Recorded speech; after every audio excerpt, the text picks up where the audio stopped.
शिवाय। हरिओम देवता।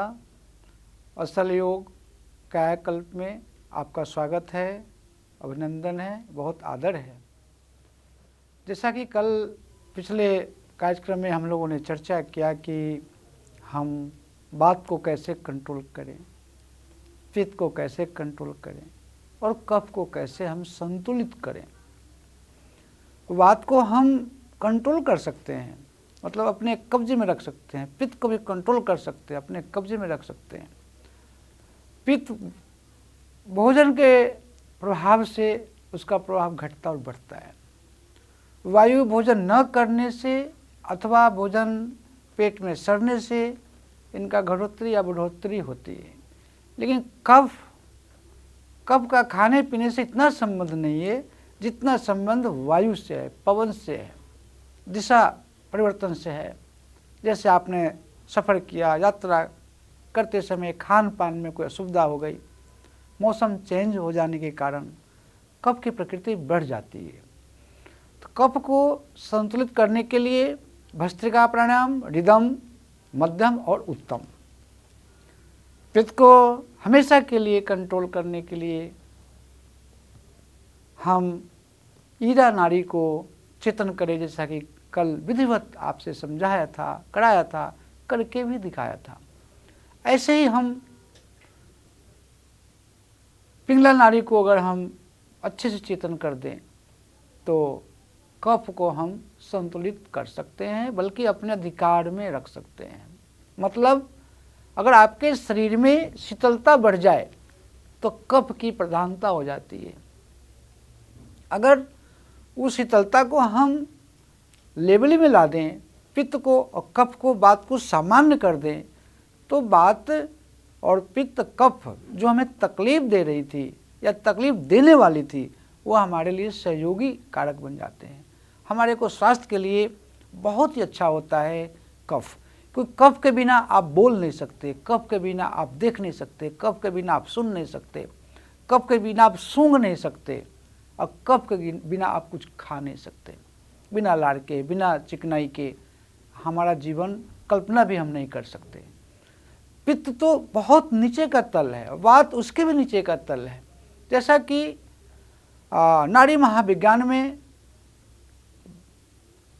महर्षि सांडिल्य समझाते हैं कि हमारे शरीर में 7 तल है, अर्थात 7 शरीर है। हमारा जो परमात्मा ने शरीर का निर्माण किया है, जो 5 प्राण के बारे में जैसे हमने कल चर्चा की कि कौन से प्राण कहाँ पे विद्यमान होते हैं, ऐसे ही 7 शरीर में आत्मा का निवास हृदय स्थान है, विवेक का स्थान आज्ञा चक्र है, और स्वाद का स्थान पूरे शरीर में है।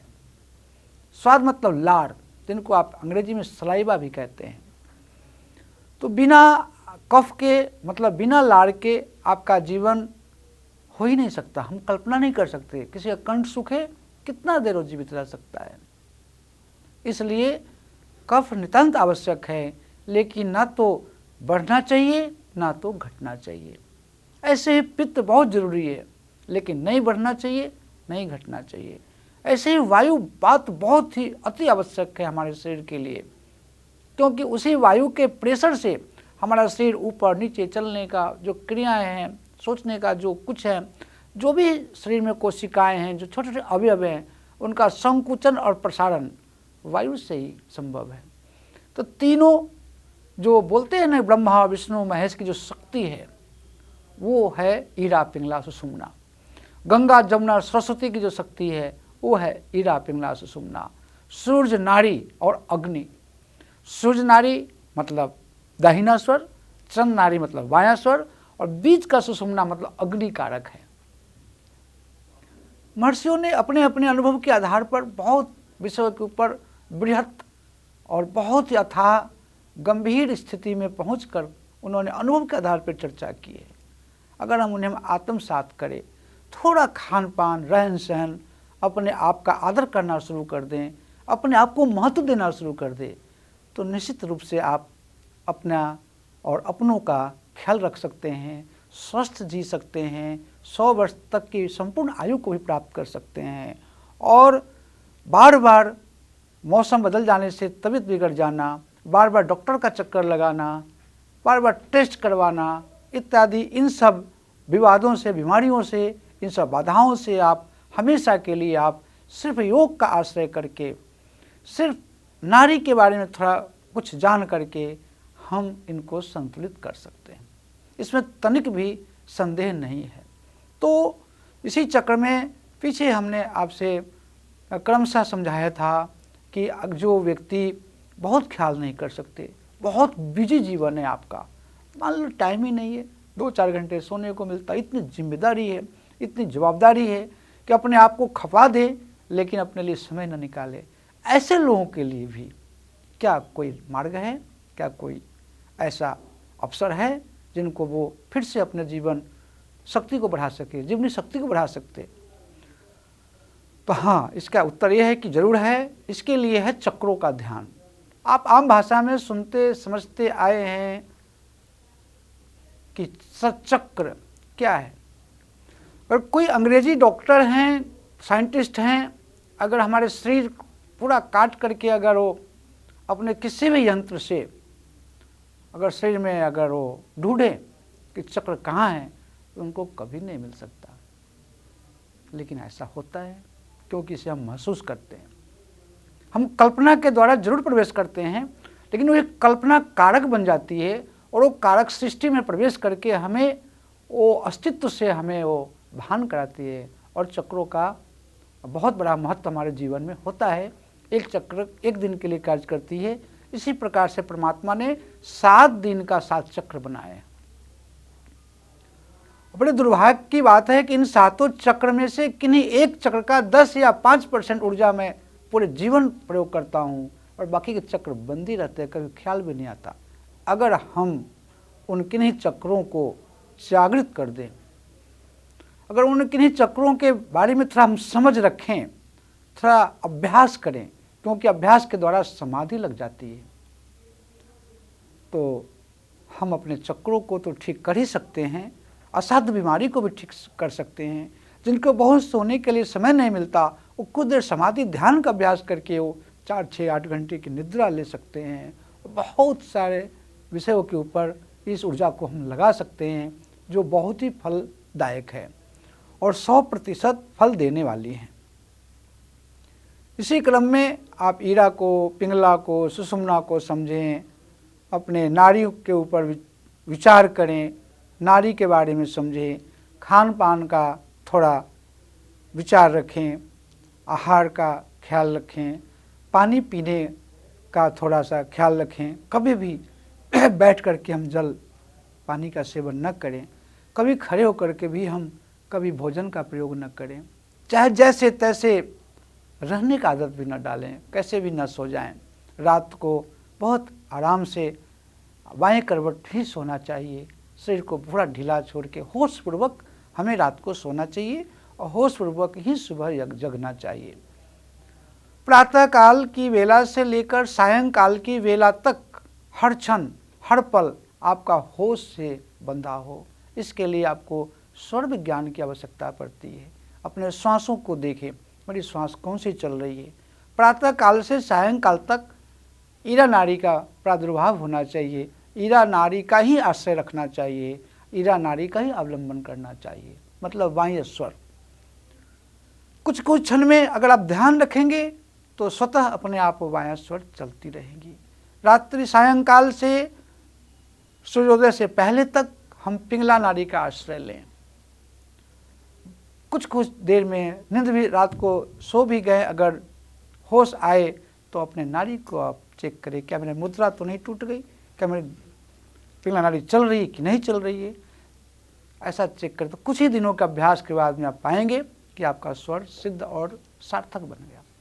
इसी प्रकार से जब आप भजन करें, पूजा पाठ करें, कोई ध्यान करें, किसी मंदिर में प्रवेश करें, किन्हीं भी देवताओं को, आप जिस देवता को मानते हैं, जिसके प्रति आपकी श्रद्धा हो, जब वहाँ बैठेंगे पद्मासन में, स्वस्तिकासन में, सुखासन में, वज्रासन में, अथवा जिस भी आसन में आप बैठना चाहते हैं, जिसमें आपको सुख मिले, बहुत दीर्घ काल तक आप बैठ सके, जैसे इन किन्हीं आसनों का जब आश्रय करेंगे तो आपका स्वतः सुषुम्ना स्वर चालू हो जाती है, प्रारंभ हो जाती है चलना। दोनों नाक से धीमा धीमा श्वास का आना और जाना सुषुम्ना नाड़ी का चलना माना गया है। इस जब नाड़ी का चलन क्रिया हो, इस समय व्यवहारिक कार्य नहीं करना चाहिए, यात्रा इत्यादि का त्याग करना चाहिए, कोई शुभ अशुभ कार्य के प्रति विचार भी नहीं करना चाहिए। फिर क्या करना चाहिए? क्योंकि सुषुम्ना नाड़ी के आश्रय पिंगला नाड़ी है, सुषुम्ना के आश्रय ईरा नाड़ी है, सुषुम्ना के आश्रय गांधारी नाड़ी है, सुषुम्ना के आश्रय हस्तजीवा नाड़ी है, सुषुम्ना के आश्रय कुहू नाड़ी है, सुषुम्ना के आश्रय सरस्वती नाड़ी है, और सुषुम्ना के आश्रय लेकर ही पूषा नाड़ी अपनी क्रिया में संलग्न रहती है, और सुषुम्ना के आश्रय लेकर के शंखनी नाड़ी, पर्सनी नाड़ी, वारुणा नाड़ी, अलम्भूषा नाड़ी, विशोदरी नाड़ी और यशस्विनी नाड़ी, ये समस्त जो 14 नाड़ियाँ हैं, जो 24 नाड़ी में से जो 14 नाड़ियाँ हैं वो सुषुम्ना के आश्रय ही रहती हैं। और इन्हीं को हम आम भाषा में रिसर्च करने के बाद, बहुत काल तक अनुसंधान करने के बाद हम कहते हैं कि ये नाड़ी सब मिलकर जीवनी शक्ति की विकास करती है, इनसे हमें जीवन लीला मिलती है। तो इन नाड़ी का हम कैसे सम्मान करें, कैसे इनसे लाभ उठावें, इसके लिए आपको सुषुम्ना नाड़ी के ऊपर आश्रित होना पड़ेगा। ठीक है, व्यवहार का कार्य न करें, यात्रा न करें, लेकिन आध्यात्मिक यात्रा आप इस नाड़ी के प्रवेश में कर सकते हैं, जैसे जप, तप, अनुष्ठान, पूजा, पाठ इत्यादि, योग का आश्रय, या जो भी मंत्र जप करना हो, अच्छे सत्कर्म करना हो, जिसमें आपका पर्सनल व्यक्तिगत लगाव न हो, परमात्मा और आत्मा का जुड़ाव हो। मंदिर हम इसलिए जाते हैं कि हमसे अलग कोई शक्ति है, उसे हमें आत्मा परमात्मा को जोड़ने का कार्य करने के लिए कुछ मन को शांति मिलती है। हमें दिखाई तो नहीं देती, लेकिन ऐसा लगता है, ऐसा हम महसूस करते हैं, ऐसा हमें भान होता है, ऐसा भावना प्रकट हो जाती है हमारे शरीर में, मन में, विचार में, वाणी में, रहन सहन में, संपर्क में। जहाँ भी आप जाते हैं वहाँ शालीनता, शुद्धता और एकाग्रता अपने आप उत्पन्न होती हैं। इसलिए हम मंदिर का आश्रय करते हैं, गुरु का आश्रय करते हैं, मंत्र का आश्रय लेते हैं, तीर्थ यात्रा करते हैं, मातृ पितृ सेवा करते हैं, गौ सेवा करते हैं इत्यादि। 84 प्रकार की ये मार्ग है। जितने 84 लाख योनि है, ऐसे ही 84 मार्ग हमारे सनातन धर्म में बताए गए हैं। कोई किसी को पूछता है, कोई किसी को पूछता है, लेकिन सभी रास्तों से जाना हमें एक ही जगह पे है। तो हम सुषुम्ना नाड़ी का ख्याल रखें, पिंगला को रात्रि को चलाएं और ईरा को प्रतिदिन दिन में चलाएं, प्रयास करें, अभ्यास करें, साक्षी भाव से उसको देखते जाएं, और सुषुम्ना का आश्रय लेकर के, वैसे सुषुम्ना के लिए 4 समय बहुत ही गुप्त और बहुत ही अति महत्वपूर्ण बताया गया है। प्रातः काल की संध्या, दोपहर काल की संध्या, सायंकाल की संध्या और रात्रि काल की संध्या। ये 4 संध्या हमारे सनातन धर्म में हमारे मनुष्यों ने, महर्षियों ने, ऋषि मुनियों ने 4 प्रकार से संध्या करने की रीति को समझाया, बताया, आत्मसात कराया। सुबह सूर्य उगने से करीब 1 घंटा पहले संध्या काल है, दोपहर ठीक 12 साढ़े 12 के बीच में संध्या काल है, सायं सूर्यास्त होने के बाद रात्रि काल होने से पहले जो कुछ क्षण है उसे संधि काल कहते हैं, उनको भी हम संध्या के नाम से ही जानते हैं। त्रिकाल संध्या करने वाले ब्राह्मण लोग इन मुहूर्त का आश्रय करते हैं। चौथी और अंतिम संध्या रात्रि काल 12 से, जिस समय भगवान श्री कृष्ण जन्म लिए, वो भी एक संध्या काल है। तो रात को 12 से साढ़े 12 के बीच, सायं 6 और साढ़े 6 के बीच, दोपहर 12 से साढ़े 12 के बीच और सुबह 5 से 6 के बीच। सुबह की संध्या तो लंबी संध्या है, इसलिए प्रातः काल ब्रह्म मुहूर्त काल बताया गया है। अगर हम इन किन्हीं समयों में सुषुम्ना नाड़ी के ऊपर साक्षी भाव से एकाग्र चित्त होकर के, सभी इंद्रियों को बस में करके अगर हम थोड़ा प्रयास करें, 1 घटी, 2 घटी, 2.5 घटी, जितना आपके पास सामर्थ्य हो, जितना समय हो, उस हिसाब से करें, तो कुछ ही दिन में आप स्वर विज्ञान को भी समझ सकते हैं, नाड़ी महाविज्ञान को भी समझ सकते हैं, और ऋतमुक, वितमुक इत्यादि जितने भी हमारे शरीर के लिए संसाधन हैं, जितने भी साधन हैं, उन सबको हम आत्मसात कर सकते हैं। और आत्मसात का मतलब कि उनको हम अपने जीवन में उतार सकते हैं। अगर आपने ऐसा किया तो पीछे बताए हुए सभी नियमों का पालन आप कर सकते हैं और उन्हीं के अनुसार आपको संपूर्ण लाभ मिलता है, 100% आपको लाभ मिलता है, इसमें तनिक भी संदेह नहीं है। ऐसे ही हम लोग हर नारी के ऊपर अलग अलग विचार करेंगे। अभी हम लोग इरा, पिंगला, सुषुम्ना के विषय में चर्चा की, फिर आगे गांधारी नारी के विषय में चर्चा करेंगे। इस प्रकार से हम 24 नारियों के बारे में पृथक पृथक इसके विषय में हम बहुत अनुसंधान करते हुए बहुत बारीकी से चर्चा करेंगे, जो आपको बहुत घूमना न पड़े, सीधा आप इसका आश्रय करें और आपको लाभ मिले। तो नारी महाविज्ञान असल योग कायाकल्प में हम आपको जीवन जीने की कला सिखाते हैं। जीवन अपने आप में एक महाकला है, लेकिन अगर जीवन जीने की कला आ जाए तो ये अद्भुत कला है। इन्हें हम परमात्मा को भी प्राप्त कर सकते हैं। कभी आपने सुना भी नहीं होगा कभी कि किसी संत के यहाँ, किसी महात्मा के यहाँ, किसी मंदिर में किसी भगवान ने जन्म लिया है। अगर किसी परमपिता परमात्मा ने जन्म ग्रहण किया है तो सदगृहस्थ के घर में ही जन्म ग्रहण किया है। किसी महात्मा के कुल में किसी परमात्मा की कभी भी उत्पत्ति नहीं हुई है। तो आप अपने आप को उस परमात्मा का अंश समझे। ईश्वर अंश जीव अविनाशी, परमात्मा का अंश तो हैं ही, लेकिन हम अविनाशी हैं, क्योंकि परमात्मा हमारे भीतर है, हमारी उत्पत्ति परमात्मा के द्वारा हुई है। और परमात्मा कहाँ है? वो जो परमात्मा है कहाँ? वो अदृश्य है, निराकार है और अकाल पुरुष है। उसे किसी भी स्थिति में हम दर्शन कर नहीं सकते। अगर दर्शन मिल भी जाए तो उनके वेग को, उनके तेज को, उनके सामर्थ्य को हम सहन नहीं कर सकते। तो हम कैसे करें? तो इसे हम अनुभव करें, इसे अनुभूति करें और अनुभव करने के आधार पर परमात्मा को हम माने। जैसे धरती, आकाश, आग, पानी और हवा, इनका कभी नाश नहीं होता। और मेरे शरीर का जो रॉ मटेरियल है, हमारा निर्माण हुआ है, इन्हीं पंच तत्वों के कारण हुआ है। ये पंच तत्वों में परमात्मा का ही संपूर्ण सत्ता विराजमान है। इस नाते भी मेरा कभी विनाश नहीं होता है। और वैसे हम सुनते समझते आए हैं कि आत्मा तो कभी मरती ही नहीं। आत्मा काल संसार के समस्त जीवों को नाश कर देती है। चराचर जगत के सभी प्राणी हो या वस्तु हो, सबको काल खा जाती है। लेकिन एक आत्मा एक विशाल है, महाशक्ति है, जो आत्मा काल को भी खा जाती है। इसलिए हमारे महापुरुषों ने, हमारे ऋषि मनीषियों ने, महर्षियों ने, साधकों ने अपना अनुभव करके आत्मचिंतन, आत्म लाभम परम लाभम न विद्यते, सब लोगों ने यही बताया, यही समझाया कि हमें आत्म लाभ के लिए काम करना चाहिए, हमें आत्म साक्षात्कार के लिए काम करना चाहिए। आत्मा कैसा है, उसका कैसा स्वरूप है, कितना बड़ा कितना छोटा है, सूक्ष्म से भी सूक्ष्म है, बारीक से भी बारीक है। एक बाल के 1000 हिस्से कर दे, जो भाग बचता है वो आत्मा का भाग है।